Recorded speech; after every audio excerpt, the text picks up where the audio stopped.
Viewers, welcome to E test academy and E test YouTube channel. Viewers, आज की इस video में आपके साथ रेस्क्यू 1122 केपीके का ईटा के जरिए 10 सितंबर 2022 को मुनक्किद होने वाले पेपर का पार्ट 2 डिस्कस किया जाएगा। इस वीडियो से पहले पार्ट 1 हम ऑलरेडी डिस्कस कर चुके हैं। आज की इस वीडियो में पार्ट 2 डिस्कस करेंगे। इस वीडियो के डिस्क्रिप्शन में लिंक मौजूद है, उस लिंक पर क्लिक करके आप इस पेपर का पार्ट 1 और इसके अलावा जितने भी रेस्क्यू 1122 के कंप्यूटर ऑपरेटर के पेपर्स हैं वो तमाम देख सकते हैं। नोट कर लें, रेस्क्यू 1122 ने ईटा के जरिए दो असामियों कंप्यूटर ऑपरेटर और स्टेशन हाउस इंचार्ज SHI इन दोनों के लिए एक ही पेपर मुनक्किद किया था। व्यूअर्स, ये जो दोनों असामियां हैं ये रेस्क्यू 1122 KPK और रेस्क्यू 1122 पंजाब, सिंध, GB तमाम सूबों में हैं। KPK में कंप्यूटर ऑपरेटर कहा जाता है, पंजाब में CTWO कहा जाता है। उसके बाद स्टेशन हाउस इंचार्ज है SHI, इसे रेस्क्यू 1122 पंजाब में RSO के नाम से जाना जाता है। ये असामियाँ जो हैं ये दोनों सूबों में, तीनों सूबों में सेम हैं, बस इनके नाम चेंज हैं। आप इन्हें लाजमी देखें। अगर आप कंप्यूटर ऑपरेटर CTWO, SHI या RSO के लिए अप्लाई कर रहे हैं तो ये वीडियोस आपके लिए मोस्ट इंपोर्टेंट हैं। क्वेश्चन नंबर 26, इससे पहले के 25 MCQs पार्ट 1 में मौजूद हैं। The girl has a remark dash talent. ये बताएं कि इस खाली जगह में क्या आएगा। यहाँ पर ऑप्शन बी आएगा able. The girl has a remarkable talent. लड़की के पास काबिल जिक्र हुनर है। Question number 27, dash is a severe infection caused by a germ that lives in soil and animal waste. एक खास किस्म का इन्फेक्शन है जो कि मट्टी में, रेत वगैरह में रहता है, ज़मीन में, या इसके अलावा जो जानवरों के फॉसिल्स हैं, एनिमल्स के जो वेस्ट हैं उनमें पाया जाता है। वीवर्स, ये जो वायरस है, इन्फेक्शन है, ये टेटनस है। टेटनस को लॉक जा भी कहा जाता है। इसमें जबड़े लॉक हो जाते हैं। यहाँ पर वीवर्स नोट कर ले, जो पेपर में MCQs आया था वो सिर्फ इतना था। ये देखें, ये सिर्फ इतना MCQs आया था। ये जो शॉर्ट डिटेल है ये आपकी मालूमात में इजाफा के लिए प्रोवाइड की जा रही है और बहुत से पेपर्स में ये जो शॉर्ट डिटेल है ये रिपीट हुई है, इसलिए ये आपको एक ही MCQs में 3-4 MCQs प्रोवाइड किए जा रहे हैं ताकि आने वाले पेपर्स में आपकी ज़्यादा से ज़्यादा और बेहतरीन तैयारी हो सके। वीवर्स, ये जो टेटनस है ये एक इन्फेक्शियस डिजीज़ है। ये एक इन्फेक्शन है जो कि एक बैक्टीरिया है जिसका नाम है क्लोस्ट्रीडियम टेटानी। इसके ज़रिए ये बीमारी लाक होती है। इसमें जबड़े जो है वो लॉक हो जाते हैं। ये बीमारी जो है टेटनस कहलाती है। अक्सर आपने देखा होगा अगर रोड पर कोई एक्सीडेंट हो जाए तो फौरी तौर पर डॉक्टर्स कहते हैं जी आप इसे टेटनस का इंजेक्शन लगवा लें, ताकि अगर रोड पर एक्सीडेंट की वजह से रोड पर मौजूद जो जर्म्स थे, एनिमल वेस्ट वगैरह के, इस जख्म में शामिल हो गए हैं तो हो सकता है पेशेंट को टेटनस का मर्ज लाक हो। इसलिए टेटनस का इंजेक्शन जो है फौरी तौर पर लगवाया जाता है। Question number 28, a sprain occurs when there is damage to a ligament. Viewers, ये एक बहुत ही कॉम्प्लिकेटेड सा क्वेश्चन है क्योंकि इसमें 2-3-4 चीज़ें हैं जो अक्सर कैंडिडेट्स जो हैं वो पेपर्स में मिक्स कर देते हैं। ये जो शॉर्ट डिटेल में 4 पॉइंट्स हैं ये रेस्क्यू 1122 के बहुत से पेपर्स में रिपीट हुए हैं। मैं आपको इसे एक्सप्लेन करके बताऊंगा कि स्प्रेन क्या है, लिगामेंट क्या है। अगर आप स्प्रेन और लिगामेंट के बारे में जान जाते हैं तो इस तरह के क्वेश्चन आप तकरीबन रेस्क्यू 1122 के तमाम पेपर्स में सॉल्व कर सकेंगे। नोट करें, अगर लिगामेंट्स में इंजरी होती है तो इसे स्प्रेन कहा जाएगा। अगर टेंडन्स में इंजरी होती है तो इसे स्ट्रेन कहा जाएगा। अब यहाँ पर इशू ये है कि लिगामेंट्स और टेंडन्स क्या हैं। नोट करें, लिगामेंट्स जो हैं ये हड्डियों को दूसरी हड्डियों से मिलाते हैं। हड्डी को दूसरे हड्डी से मिलाने वाले जो मसल्स हैं इन्हें लिगामेंट्स कहा जाता है, और हड्डी को गोश्त के साथ जो मसल्स मिलाते हैं उन्हें टेंडन्स कहा जाता है। ठीक है जी। अगर टेंडन्स में जख्म हुआ है, टेंडन्स में इंजरी है, इसे स्ट्रेन कहेंगे। अगर लिगामेंट में इंजरी है तो इसे स्प्रेन कहा जाएगा। ये जो 4 पॉइंट्स हैं ये बहुत से पेपर्स में MCQs की शक्ल में, खाली जगह की शक्ल में आए हुए हैं। इन्हें याद कर लें। कैंडिडेट्स यहाँ पे कंफ्यूज हो जाते हैं, वो लिगामेंट्स की जगह टेंडन्स को टिक कर देते हैं, टेंडन्स की जगह वो लिगामेंट्स को टिक कर देते हैं। आपने नेक्स्ट पेपर्स में इसे बिल्कुल भी मिस नहीं करना। Question number 29, which of the following is the science and symptoms of splinter. ये बताएं कि इन 4 ऑप्शंस में से कौन से साइंस एंड सिम्टम्स हैं स्प्लिंटर के। सबसे पहले तो आपको ये पता हो कि स्प्लिंटर क्या होता है। स्प्लिंटर जो है ये एक छोटा सा पार्टिकल होता है, किसी भी चीज का पार्टिकल हो सकता है, लकड़ी का हो सकता है, लोहे का हो सकता है, शीशे का हो सकता है, किसी भी चीज का छोटा सा पार्टिकल अगर आपकी उंगली पर या पांव पर, हाथ पर, जिस्म के किसी भी हिस्से पर लग जाता है तो उसे स्प्लिंटर कहा जाएगा। मिसाल के तौर पर अगर आपने किसी लकड़ी को पकड़ा हुआ है तो लकड़ी का छोटा सा जर्रा आपकी उंगली में लग जाता है तो ये स्प्लिंटर कहलाएगा। अगर कोई आपके पास गिलास है वो गिरता है, टूट जाता है, उस गिलास का कोई छोटा सा पार्टिकल आपकी उंगली में, पाँव में या जिस्म के किसी हिस्से में वो दाखिल हो जाता है, पेनिट्रेट हो जाता है, तो इसे स्प्लिंटर कहा जाएगा। ये स्प्लिंटर की छोटी छोटी मिसालें हैं, आपको समझाने के लिए दी गई हैं ताकि आपको पता हो कि स्प्लिंटर क्या है। यहाँ पर option A, option B, option C तीनों ठीक हैं, इसलिए ऑप्शन डी को हम टिक करेंगे क्योंकि ऑप्शन ए में ये लिखा हुआ है विजिबल एम्बेडेड ऑब्जेक्ट। ऐसा ऑब्जेक्ट जो आपको नजर आ रहा है, जो जिल्द के अंदर दाखिल हो गया है और आपको नजर आ रहा है, वो स्प्लिंटर हो सकता है, बिल्कुल हो सकता है। उसके बाद है पंचर वाउंड। अगर आपको कोई जख्म हुआ है तो हो सकता है उस जख्म के अंदर कोई स्प्लिंटर मौजूद हो। तीसरे नंबर पर है पेन और स्वेलिंग अराउंड द एरिया। ऐसी जगह जहां पर कोई चीज लगी है, पेनिट्रेट हुई है, उसके इर्द गिर्द जो है स्वेलिंग है या वहां पे दर्द हो रही है, तो इस सूरत में भी स्प्लिंटर के साइंस एंड सिम्टम्स हैं। ये क्वेश्चन जो है कोशिश की गई है कि आपको मुकम्मल वजाहत के साथ समझाएं। नोट कर लें, जिस तरह से ई टेस्ट यूट्यूब चैनल पर क्वेश्चंस को डिटेल के साथ आपको समझाया जाता है, इस तरह यूट्यूब पर कोई भी ऐसा प्लेटफॉर्म नहीं है जो आपको इस तरह किसी भी क्वेश्चन को ब्रीफ करता हो। इसलिए हमारी टीम की हौसला अफजाई के लिए कमेंट सेक्शन में कमेंट्स करते रहा करें। Question number 30, a dash occurs when a pocket of fluid forms in the superficial layer of the skin. Statement को समझें, इंतहाई सिंपल सा क्वेश्चन है। अगर कोई लिक्विड आपकी सुपरफिशियल स्किन के ऊपर गिरता है, यानी कि ये जो आपकी बाहर वाली स्किन है, स्किन की लेयर है, इसके ऊपर कोई फ्लूइड गिरता है और वो आपकी जिल्द को कवर कर ले, उसको ढांप ले, तो इस सूरत में हो सकता है, बल्कि मुमकिन है कि आपकी जिल्द पर छाले पड़ जाएं। छालों को इंग्लिश में ब्लिस्टर्स कहा जाता है। अगर कोई गर्म फ्लूइड आपकी बाजू पर या हाथ पर, पांव पर या जिस्म के किसी भी हिस्से पर गिरता है तो आप देखेंगे कि आपके जिस्म पर छाला सा बन जाएगा। यहाँ पर ऑप्शन बी सही जवाब होगा व्यूअर्स। इसके अलावा बहुत से पेपर्स में स्किन की लेयर्स के बारे में पूछा गया है। नोट कर लें, स्किन की 3 लेयर्स हैं जिनमें एपिडर्मिस, डर्मिस और हाइपोडर्मिस शामिल हैं।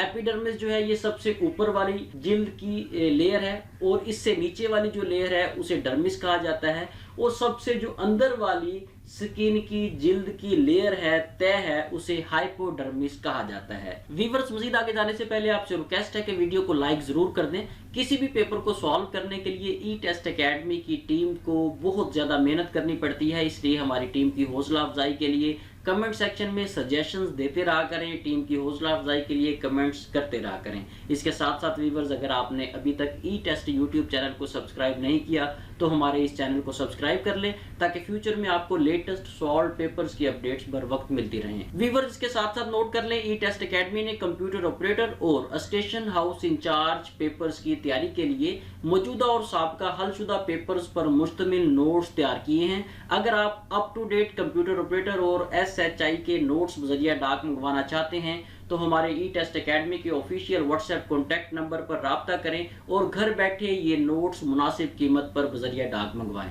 इसके अलावा आप हमारी ई टेस्ट वेबसाइट से ऑनलाइन ऑर्डर करके भी बजरिया डाक नोट्स मंगवा सकेंगे। Question number 31, in more ways than one dash is ideally suited for disaster management. यहाँ पर ऑप्शन बी रिमोट सेंसिंग जो है आएगा खाली जगह में, ऑप्शन बी सही जवाब है। यहाँ पर आपको पता होना चाहिए रिमोट सेंसिंग क्या है। अगर आपको रिमोट सेंसिंग के बारे में पता है तभी आप इस तरह के सवालात को सॉल्व कर सकेंगे। रिमोट सेंसिंग ये एक ऐसा तरीकाकार है जिसमें आप एक मखसूस फासले पर रहकर एक स्पेसिफिक डिस्टेंस से किसी एरिया की फिजिकल कैरेक्टरिस्टिक्स, खसूसियात जो हैं किसी भी इलाके की, वो देख सकते हैं, नोट कर सकते हैं। इसे रिमोट सेंसिंग कहा जाता है। Question number 32, the general election were held in 11 provinces of India from February to March.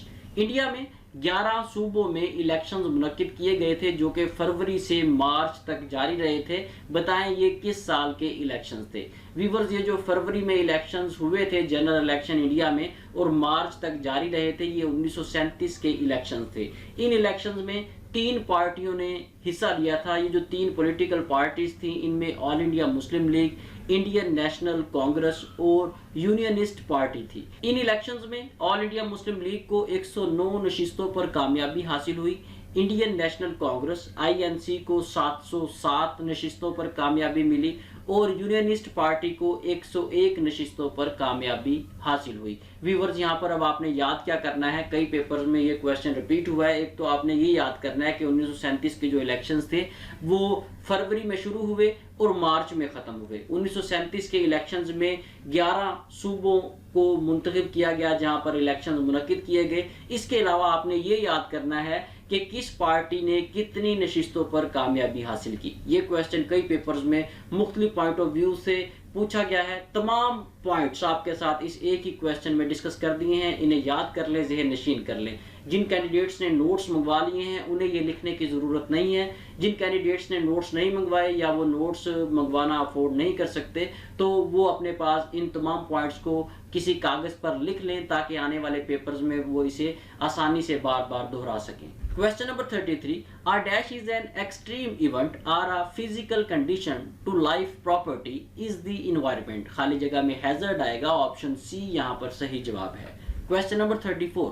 Dash is the biggest ocean in the world. दुनिया में जो सबसे बड़ा ओशन है, समुंदर है, वो पैसिफिक ओशन है। पैसिफिक ओशन जो है इसका कुल एरिया, कुल रकबा 165.2 मिलियन मुरब्बा किलोमीटर है। इसके अलावा दुनिया का जो सबसे छोटा समुंदर है, ओशन है, वो आर्कटिक ओशन है। Question number 35. In Pakistan 1965 war with India the dash did not provide Pakistan any help. 1965 की जंग में यूएसए ने पाकिस्तान को किसी किस्म की मदद फराहम नहीं की। हालांकि 1965 से पहले अमेरिका के साथ पाकिस्तान के अच्छे ताल्लुकात थे, लेकिन 1965 की जंग में अमेरिका ने किसी किस्म की मदद फराहम नहीं की। इसके अलावा कई पेपर्स में डेट पूछी गई है, नोट कर लें। 1965 की जो जंग है ये 5 अगस्त 1965 को शुरू हुई और 23 सितंबर 1965 को खत्म हुई। व्यूवर्स यहाँ पर नोट कर लें, अगर आप किसी भी पेपर की तैयारी कर रहे हैं, किसी भी असामी के तहरीरी इम्तिहान की तैयारी कर रहे हैं, तो उसके लिए ज़रूरी है कि आप तमाम करंट एंड पास पेपर्स को लाजमी तैयार करें। हमारी ई टेस्ट वेबसाइट है, गूगल में जाएं, वहां पर ई टेस्ट लिखकर सर्च करें, आपके सामने पहले नंबर पर हमारी ई टेस्ट वेबसाइट आएगी। हमारी ई टेस्ट वेबसाइट पर आपको तमाम करंट एंड पास पेपर्स मिलेंगे और मुकम्मल वजाहत के साथ, डिटेल के साथ मिलेंगे। ई टेस्ट वाहिद वेबसाइट है जो आपको तमाम करंट एंड पास्ट पेपर्स के बारे में मुकम्मल मालूमात फराहम करती है। Question number 36. मोहम्मद बिन कासिम स्पेंट 3.5 years इन. मोहम्मद बिन कासिम ने 3.5 साल का अरसा सिंध में गुजारा। व्यूअर्स इसके अलावा नोट कर लें, कई पेपर्स में मोहम्मद बिन कासिम की तारीख पैदाइश और तारीख वफात पूछी गई है। मोहम्मद बिन कासिम 31 दिसंबर 695 को ताइफ सऊदी अरेबिया में पैदा हुए और 18 जुलाई 715 को इराक के शहर में 19 साल की उम्र में वफात पाई। Question number 37. Dash was established by sir Syed Ahmad Khan. MAO school या MAO कॉलेज को सर सैयद अहमद खान ने इस्टेब्लिश किया। व्यूअर्स नोट कर लें, सर सैयद अहमद खान का जो असल नाम था, रियल नेम था, वो सैयद अहमद तकवी था। इन्होंने MAO कॉलेज या MAO स्कूल की बुनियाद 1875 में रखी। पहले ये स्कूल था जिसकी बुनियाद रखी गई थी 1875 में, बाद में इसे कॉलेज का दर्जा दे दिया गया। MAO stands for Mohammedan Anglo oriental college. Question number 38. Dash is the smallest continent on the earth. जमीन पर जो सबसे छोटा कॉन्टिनेंट है, बर आजम है, वो ऑस्ट्रेलिया है। बर आजम ऑस्ट्रेलिया का कुल रकबा 7.692 मिलियन मुरब्बा किलोमीटर है। Question number 39. After the assumption of power, Ziaul हक promised to held election within. जब जनरल ज़ियाउल हक ने चार्ज संभाला, इक़्तिदार में आए, उस वक्त इन्होंने वादा किया कि ये 90 दिन के अंदर अंदर इलेक्शंस करवाएंगे। व्यूअर्स ये जो क्वेश्चन है ये rescue driver, rescue auto mechanic और रेस्क्यू रिकवरी व्हीकल ऑपरेटर के पेपर्स में भी पूछा गया है। वहां पर ये क्वेश्चन उर्दू में पूछा गया है, यहाँ पर इंग्लिश में। नोट कर लें, 90 दिन में इलेक्शंस करवाने का वादा किया ज़ियाउल हक ने। जनरल ज़ियाउल हक पाकिस्तान के 6ठे सदर रह चुके हैं। इन्होंने 5 जुलाई 1977 को पाकिस्तान में मार्शल लॉ का ऐलान किया। Question number 40. Identify the word with a constant digraph in the following. यहाँ पर ऑप्शन बी जो है इसमें कांस्टेंट डायग्राफ यूज किया गया है। ऑप्शन बी सही जवाब है, नोट कर लें। CH, PH, GH, SH, TH ये तमाम ऐसे वर्ड्स हैं, अगर कोई वर्ड कोई लफ्ज इन वर्ड्स के साथ स्टार्ट हो रहा है, इन कांस्टेंट के साथ स्टार्ट हो रहा है, तो ये कांस्टेंट डायग्राफ की मिसालें कहलाएंगी। व्यूअर्स, मजीद आगे जाने से पहले नोट कर लें, ई टेस्ट एकेडमी ने ई टेस्ट मोबाइल ऐप लॉन्च कर दी है। आप गूगल प्ले स्टोर से हमारी E test mobile app download कर सकते हैं। जिस तरह से आप व्हाट्सएप, फेसबुक वगैरह या कोई और अदर ऐप्स आप डाउनलोड करते हैं, वैसे ही आप गूगल प्ले स्टोर में जाएं, वहां पर ई टेस्ट लिखकर सर्च करें, आपके सामने पहले नंबर पर हमारी ई टेस्ट मोबाइल ऐप आएगी। इसे डाउनलोड करें और किसी भी पेपर की तैयारी बिल्कुल फ्री ऑफ कॉस्ट आप हमारी ई टेस्ट मोबाइल ऐप से कर सकते हैं। जैसे ही आप हमारी ई टेस्ट मोबाइल ऐप को डाउनलोड करें, हमारी इस ऐप को 5 स्टार रेटिंग जरूर दिया करें। Question number 41, an antonym to the word fury. Fury का मतलब होता है प्यारा या प्यारे। इसका जो एंटोनिम होगा, उलट होगा, वो होगा ग्लैमरस। इसमें तीनों चारों में से ऑप्शन ए जो है वो ज्यादा सूटेबल है। Question number 42, if you are a trained rescuer and willing to deliver rescue breath, then perform dash rescue breath after each set of 30 compression. इस क्वेश्चन में ये कहा गया है कि अगर आप एक ट्रेन्ड रेस्क्यूअर हैं और आप किसी पेशेंट का CPR कर रहे हैं, तो ये बताएं कि 30 कंप्रेशन, चेस्ट को, सीने को 30 बार दबाने के बाद आप कितनी बार पेशेंट को सांस देंगे, ब्रेथ देंगे। ये एक SOP है, ये एक रूल है। जब आप CPR कर रहे होंगे तो किसी मरीज की चेस्ट को, सीने को 30 बार दबाएंगे और 2 बार उसे मुंह के जरिए सांस देंगे। ये शॉर्ट डिटेल में भी आपको रेशो लिख दी है, ये नोट कर लें। कई पेपर्स में ये क्वेश्चन रिपीट हुआ है। व्यूअर्स, इस पेपर में तकरीबन 10 से 15 MCQs जो हैं वो मेडिकल के भी डिस्कस किए गए हैं, और ये ऐसे क्वेश्चंस हैं जो हम already E test YouTube channel पर EMT मेडिकल टेक्नीशियन की सीरीज में डिस्कस कर चुके हैं। अगर आप फ्यूचर में दोबारा कंप्यूटर ऑपरेटर या SHI की पोस्ट के लिए अप्लाई करना चाहते हैं, तो उसके लिए जरूरी है कि आप मेडिकल टेक्नीशियन का जो सिलेबस है उसको लाजमी तैयार करें। अगर आप उसे तैयार कर लेंगे तो आसानी से 10-15 नंबर आप मेडिकल से रिलेटेड ले सकेंगे। आपके सामने स्क्रीन पर एक बॉक्स यहाँ पे शो हो रहा है, इस बॉक्स के अंदर आई बटन है। इस आई बटन पे आप क्लिक करेंगे तो यहाँ से आपको मेडिकल टेक्नीशियन की मुकम्मल सीरीज मिल जाएगी। तकरीबन 10-15 वीडियोस हैं, इन्हें लाजमी देखें।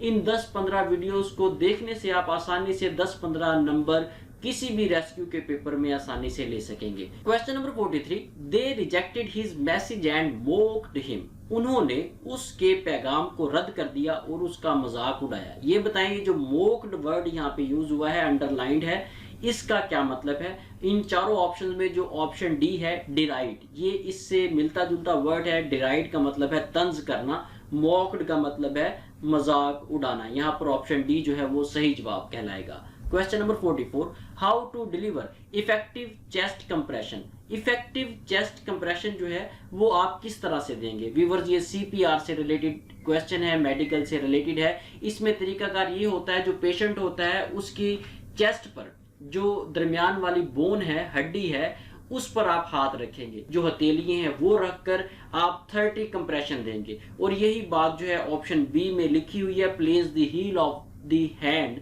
in the middle of the victim's chest over the breastbone। यही यहाँ पर डिस्कस किया गया है। व्यूअर्स, आपका क्वेश्चन में भी आपको बता चुके हैं, ये तमाम चीजें हम मेडिकल टेक्नीशियन के सीरीज में पेपर्स में डिस्कस कर चुके हैं। आपको मैं सजेस्ट करूंगा कि आने वाले पेपर्स में अगर आप कामयाब होना चाहते हैं तो मेडिकल टेक्नीशियन को लाजमी देखें, मेडिकल टेक्नीशियन की सीरीज को लाजमी देखें। इसे देखने से अगर आप 15 नंबर भी हासिल कर लेते हैं तो आप आसानी से इस पेपर को पास कर सकेंगे। Question number 45, stop CPR only if. आप CPR को उसी सूरत में रोकेंगे अगर EMS, अगर इमरजेंसी मेडिकल सर्विसेज से रिलेटेड टीम पहुंच जाती है, वो आपको कहती है कि अब रुक जाएं, तब आप रुकेंगे। अदरवाइज CPR जो है ये एक कंटिन्यूअसली प्रोसेस है, प्रोसीजर है, जिसके तहत आप किसी भी पेशेंट को आर्टिफिशियल ब्रेथ, सांस प्रोवाइड करते हैं। और ये अमल उस वक्त तक जारी रहना चाहिए, जारी रखना चाहिए जब तक पेशेंट जो है वो होश में ना आ जाए। लेकिन अगर टीम पहुंच गई है मेडिकल की तो आप इस सिस्टम को, इस CPR के मेथड को, प्रोसीजर को रोक देंगे। उसके बाद EMS जो है उनका काम है वो जो भी सूटेबल प्रोसीजर है या तरीकाकार है उसके तहत मरीज को फर्स्ट एड प्रोवाइड करेंगे। व्यूअर्स यहाँ पर नोट कर लें, अगर आप मुलाजमत से मुतल्लिका किसी भी तहरीरी इम्तिहान या इंटरव्यू की तैयारी कर रहे हैं तो उसके लिए जरूरी है कि आप ई टेस्ट अकेडमी के तमाम सोशल प्लेटफॉर्म्स को लाजमी लाइक और फॉलो करें। आपके सामने ई टेस्ट फेसबुक पेज, ई टेस्ट इंस्टाग्राम और ट्विटर के लिंक्स मौजूद हैं।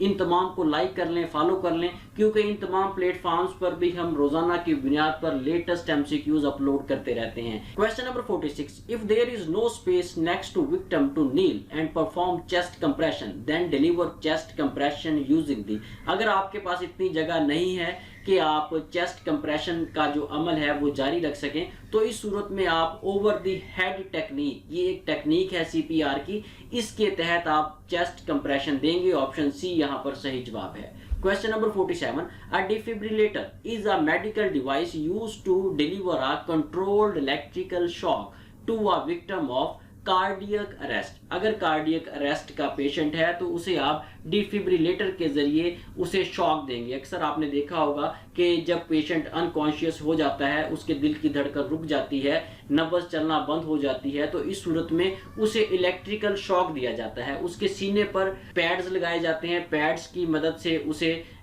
शॉक प्रोवाइड किया जाता है। 3 शॉक जो है वो एट अ टाइम एक दफा बैटरी से आप चार्जिंग के बाद उसे दे सकते हैं। ये शॉक्स जो दिए जाते हैं ये डिफिब्रिलेटर के जरिए दिए जाते हैं और ये कार्डियक अरेस्ट की सूरत में पेशेंट को दिए जाएंगे। यहाँ पर ऑप्शन डी सही जवाब है। क्वेश्चन नंबर 48, डैश की रूह से बेशक शिर्क जुल्म अजीम है। आयत की रूह से बेशक शिर्क जुल्म अजीम है। कुरान मजीद में सूरह लुकमान है। सूरह लुकमान की आयत नंबर 13 में अल्लाह का हुक्म मौजूद है। मजीद इसके अलावा कई पेपर्स में शिर्क की टाइप्स पूछी गई हैं, इकसाम पूछी गई हैं। नोट कर लें, शिर्क की 3 इकसाम है, शिर्क बिज़ात, शिर्क बिल सफ़ात और शिर्क बिल अबादात। ये तीनों टाइप्स हैं। इन तीनों पॉइंट्स को जो आपको बता दिए हैं इन्हें याद कर लें। इस क्वेश्चन में अब आपने याद क्या रखना है, एक तो आपने ये याद रखना है कि शिर्क जो है ये जुल्म अजीम है, और दूसरा ये कि ये कुरान मजीद में किस सूरा में और किस आयत में अल्लाह का हुक्म मौजूद है। और उसके बाद आपने शिर्क की इकसाम याद करनी है। बहुत से पेपर्स में ये टाइप्स पूछी गई हैं। क्वेश्चन नंबर 49, अशरा मुबशरा में कुल कितने सहाबी रजी अल्लाह ताला अन्हु शामिल हैं। अशरा मुबशरा, इसमें नाम से ही आपको पता चल रहा है कि अशरा का मतलब है 10, मुबशरा का मतलब है जिन्हें खुशखबरी सुनाई गई।